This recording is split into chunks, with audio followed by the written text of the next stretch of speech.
तो यकायक जब ये पॉलिसी आई दिल्ली में साहब, तो करीब करीब ये 2.5-3 महीने रही पॉलिसी। ये 2.5-3 महीने पॉलिसी रही और 2.5-3 महीने में इस पॉलिसी को विथड्रॉ करना पड़ा। जब ये पॉलिसी विथड्रॉ होती है तो उसी से साफ हो जाता है कि दाल में काला। कोई भी कार विड्रॉ होती है जब, तो मैन्युफैक्चरिंग डिफेक्ट होता है। डिफेक्ट की वजह से ही उसे वापस लिया जाता है। अगर ये जनहित में थी, लोकहित में थी, तो विड्रॉ क्यों हुई? और यही पॉलिसी पंजाब में भी इंप्लीमेंट हुई, आज तक विड्रॉ नहीं हुई। आज सुप्रीम कोर्ट जो कह रहा है मैं उसे दोहराऊंगा नहीं, मैं उससे 2 कदम आगे जाऊंगा। ये 300-400 करोड़ का मामला नहीं है हजूर, ये 30-40 हजार करोड़ का मामला। ये उससे बहुत बड़ी बात है। अब अगर आप देखें, ये 1.25 महीने में, 1.5 महीने में जो तथ्य सामने आए ना, 336 करोड़, ये 400 करोड़ का घपला हो गया। ये पॉलिसी थी सालों के लिए। इसका मतलब 1 साल में 4000 करोड़ की चोरी होती है। 4000 करोड़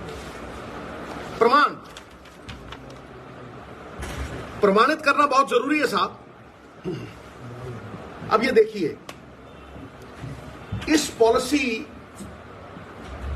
के जन्म लेने से 1 साल पहले की पॉलिसी में 7,860 रुपए की सेल है। दिल्ली में 7,860 करोड़ रुपए की सेल है और मुनाफा, एक्साइज का जो मुनाफा है वो 3,378 करोड़ रुपए। अब आप इस बात को देखिएगा, कुछ कहने की जरूरत ही नहीं। उसके बाद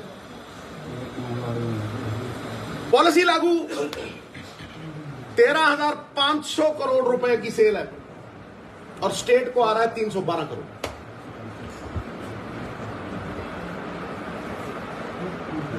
स्टेट को 312 करोड़, वहां सेल 7,860, स्टेट को 3,378 करोड़। उससे पहले की पॉलिसी में हजूरे वाला एक बोतल 530 की बिकती थी।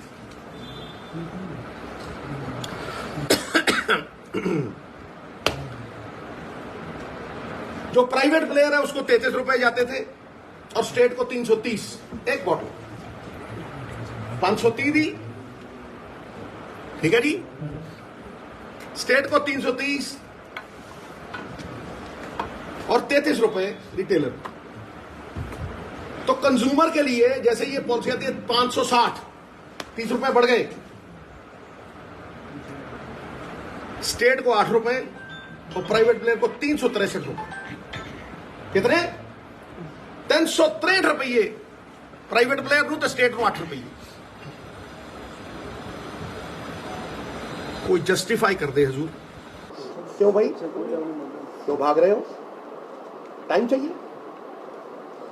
नेशनल है, ये सब धाड़ धाड़ चल रहा है दम तो जवाब दे। यही ये बातों का जवाब दे कि देखिए, एक पुरानी पॉलिसी थी और एक नई पॉलिसी केजरीवाल ने बनाई। पुरानी पॉलिसी शीला दीक्षित की थी, नई पॉलिसी अरविंद केजरीवाल की थी। और ये अरविंद केजरीवाल तो अपने आप को कहता है कि मैं तो पढ़ा लिखा इनकम टैक्स ऑफिसर रहा हूं, और जब बिजनेस कम्युनिटी के बीच जाता है तो कहता है मैं तो बनिया हूं, धंधा करना मुझे आता है। लेकिन कौन सा धंधा कर रहे हो यार? किस तरह का धंधा तुमने शुरू कर दिया? यही नवजोत सिंह सिद्धू सिखा रहे हैं, बता रहे हैं। उन्होंने बताया आंकड़ों के साथ। उन्होंने कहा कि पुरानी पॉलिसी शीला दीक्षित की जो थी, उसमें शराब की बिक्री होती थी, उसमें जो पैसा आया वो 7,860 करोड़ रुपए, और सरकार को, दिल्ली सरकार को मुनाफा कितना हुआ? 3,378 करोड़ रुपए। ये 1 साल का उन्होंने एवरेज निकाल करके उन्होंने बताया, ये पूरा आंकड़ा दिया। बात सही है, आंकड़े के ऊपर कोई चैलेंज मत करना। मतलब शराब की बिक्री 7860 और उसमें सरकार को मुनाफा हो गया 3378 करोड़ रुपए। अब ये जो पढ़ा लिखा व्यक्ति है, धंधा करना जानता है, खुद को बनिया बताता है, उसने नई पॉलिसी लगाई, उसमें बिक्री कितनी हुई 13,500, मतलब बिक्री बिल्कुल डबल हो गई। 13,500 करोड़ रुपए की बिक्री हुई और सरकार को मुनाफा कितना 312 करोड़ रुपए।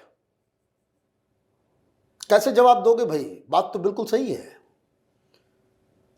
7800 करोड़ रुपए की बिक्री होती है तो 3378 करोड़ रुपए जो है आपको मुनाफा हो जाता है। और ये कौन सा जादूगर है? ये केजरीवाल, हिंदुस्तान की राजनीति का नटवर लाल, जिसके तहत 13,500 करोड़ रुपए की बिक्री होती है और मुनाफा घट के 312 करोड़ रुपए, मतलब घाटा हो गया।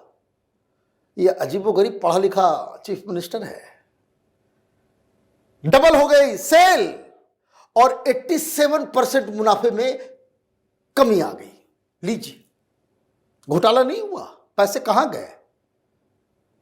पाताल में चले गए, आसमान में विलीन हो गया, या तुम्हारे जेब में गया? और क्यों ऐसा हो रहा है ये भी सुन लीजिए। सिद्धू पूरी तैयारी से आए थे आज। उन्होंने बताया कि एक बोतल, शीला दीक्षित के जमाने में एक बोतल की कीमत, एक ब्रांड का इन्होंने ले लिया कि 530 रुपए। 530 रुपए में एक बोतल। और शराब विक्रेता जो रिटेलर होता था उसको फायदा कितना होता था? 33 रुपए। कितना? 530 रुपए बोतल की कीमत, 33 रुपए रिटेलर के पास, और सरकार के खजाने में जाता था। सरकार का जो कर होता था, टैक्स होता था 330 रुपए। मतलब 530 रुपए के बोतल में 330 रुपया सरकार को फायदा हो रहा था। अब जरा पढ़े लिखे केजरीवाल की पॉलिसी देखिए। इसमें बोतल की कीमत बढ़ा दी, 530 को करके दे दिया 560 रुपए। अब 560 रुपए की बोतल में शराब विक्रेता को, रिटेलर को कितना मुनाफा मिल रहा है? 363। कहा 33 रुपए मिल रहे थे, उसको बढ़ा करके कर दिया 363 और सरकार को कर दिया खाली। कहा खजाने में पहले एक बोतल पे 330 रुपए आ रहे थे, अब आ रहे हैं केजरीवाल के जमाने में 8 रुपए। ये जो 33 रुपए का मुनाफा बढ़ा करके तुमने 363 कर दिया, इसी का तो माल खा रहे थे, हैं? इसी का तो माल खा रहे थे। कैसे दोगे जवाब? तो सिद्धू ने कहा है कि भाई ये self proclaimed RTI crusader has moved into a master of evasion. चोरों का सरदार, चोरी का सरदार हो गया ये। तो जवाब देना पड़ेगा। कहां कहां मीटिंग हुई, वहां वहां तुम मौजूद थे। जिस तरह से तुमने अधिकारियों को बुला करके मीटिंग बुलाई, 4 ऐसी मीटिंग, व्हाट्सएप चैट है, फेस टाइम पे कॉल है। जिन लोगों ने उगाही का धंधा किया उसके साथ तुम्हारे रिश्ते, ये तमाम सवालों का जवाब देना है। इसको मालूम है कि इसका जवाब उसके पास नहीं है, क्योंकि चोरी पकड़ी गई है। और जैसा कि इसने कहा, इस तरह की भाषा इस्तेमाल नहीं करनी चाहिए। पता नहीं कब आपके ऊपर आके वो चिपक जाए कि ईडी किसी को समन भेजती तो उसके पतलून गीले हो जाते हैं। तो जिन जिन चैनलों पर ऐड चल रहा है, जरा फोकस करो, इसकी पतलून गीली हुई है। या सिर्फ ऐड चलाओगे, बताओगे नहीं। सिद्धू ने इतनी बड़ी बात कह दी, कहीं किसी मीडिया में नहीं चल रहा। क्यों? वहां भगवंत मान का ऐड चल रहा है। कल फैसला होगा। ये कोर्ट के सहारे में जाते हैं, कोर्ट के पास जाते हैं, कहते हैं कि भाई देखिए हमारा ये, हमारा वो, तो उसका नतीजा वही होगा जो हेमंत सोरेन का हुआ। हेमंत सोरेन का भी टाइम अप हो गया है, इसलिए एक एमएलए को इस्तीफा दिलवा करके अपनी पत्नी को चुनाव लड़वा रहा है, ताकि जब वो जेल जाए, जब उसको समन दिया जाए, तो कम से कम केजरीवाल की तरह बेशर्मी की तरह वो जनता के सामने पेश ना हो कि हम तो जेल से ही करेंगे सरकार, जेल में ही करेंगे, मंत्री मंत्रिमंडल की बैठक और जेल से ही चलाएंगे सरकार। कम से कम हेमंत सोरेन के आंखों में पानी है। ये तो ऐसा निर्लज्ज है कि जिसके आंखों की शर्म भी खत्म हो गई है।